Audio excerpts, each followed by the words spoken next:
मनुष्य की एक मौलिक विशेषता है महत्वाकांक्षा। वह ऊंचा उठाना चाहता है, आगे बढ़ना चाहता है, प्रगति के लिए उत्सुक और श्रेय पाने के लिए आतुर रहता है। इस मौलिक प्रवृत्ति को तृप्त करने के लिए कौन क्या रास्ता चुनता है, कि किस निर्णय पर पहुंचता है और किन प्रयासों का आश्रय लेता है, यह उसकी अपनी सूझबूझ पर निर्भर करता है।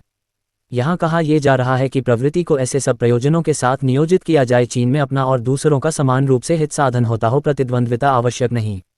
किसी भी प्रगति क्षेत्र में कदम बढ़ाने से पूर्व ये सोचा और देखा जाना चाहिए कि इस प्रयास की आरंभिक उपलब्धियां आकर्षक होते हुए भी क्या उसकी अंतिम परिणति भी श्रेष्ठकर है। तात्कालिक लाभ के लिए भविष्य को गंवा देना अदूरदर्शिता, और अदूरदर्शिता भी एक अपराधी दुष्प्रति है जिसका परिणाम राजदंड के रूप में नष्ट आत्मदंड या ब्रह्मदंड के रूप में भुगतना पड़ता है। प्रगति का कम स्तर एवं प्रतिफल सही सुखद हो, इसके लिए हर प्रयोजन के लिए दूरगामी परिणामों पर विचार करना चाहिए और आतुरता से विरत रहकर अनुमान लगाना चाहिए कि अंतिम परिणति क्या होगी। चासनी में पंख फंसा कर बेमौत मरने वाली मक्खी का नहीं, पुष्प का सौंदर्य विलोकन और आशा सदन करने वाले भंवरे का अनुकरण करना चाहिए। वाया घोंसला बनाती है और परिवार सहित सुखपूर्वक रहती है, मकड़ी कीड़े फंसाने का जाल बनती है और उसमें खुद ही उलझकर मर जाती है। आमतौर से दो ललक सामान्य जनों पर छाई रहती है, एक संपन्नता की, दूसरी कामुकता की। प्राय इन्हीं दो प्रयोजनों में जीवन संपदा के समूची पूंजी खप जाती है। इतना कुछ बचता ही नहीं जिस पुण्य परमार्थ जैसी विभूतियों को कमाए और उसके सहारे अपना तथा समाज का गौरव बढ़ाया जा सके।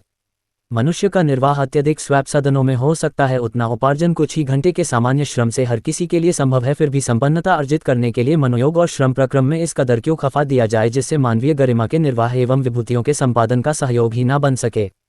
उधर पूर्णा एवं परिवार व्यवस्था पर जितना समय और धन खर्च होता है औसतन उतना ही एक कारण अहंकार प्रदर्शन में खर्च हो जाता है। सदियों पार्टियों में होने वाले खर्च को इसी मध्य में जोड़ा जाना चाहिए। फैशन तो विशुद्ध रूप से इसी विडंबना की देन है। दूसरों की वाहवाही लूटने के लिए बनाए गए जाल जंजाल से यदि पर्दा उखाड़कर देखा जाए तो व्यंग्य उपवासों से भरा होता है। ऐसे लोग अच्छे बचकानी छोटे उद्धत समझ जाते हैं और लग के सर्वथा विपरीत विज्ञजनों की आंखों में गिरते चले जाते हैं।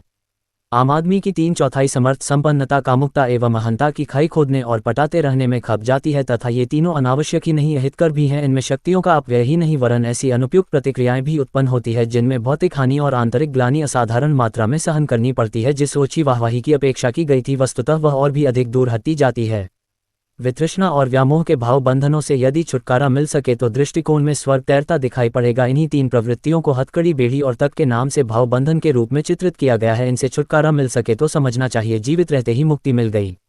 दूरदर्शी विवेकशील इन त्रिविध नागपासों से छुटकारा पाने और उज्ज्वल भविष्य का निर्धारण करने के लिए पुण्य परमार्थ के निमित्त परिपूर्ण उत्साह, संकल्प और साहस के साथ अग्रसर होते हैं। ऐसे लोग ही धरती के देवता हैं और उनकी उच्च स्तरीय महत्वाकांक्षाओं में हर एक पूर्ण होकर रहती है। फलत ये सदा सुखी संतुष्ट दिखाई पड़ते हैं।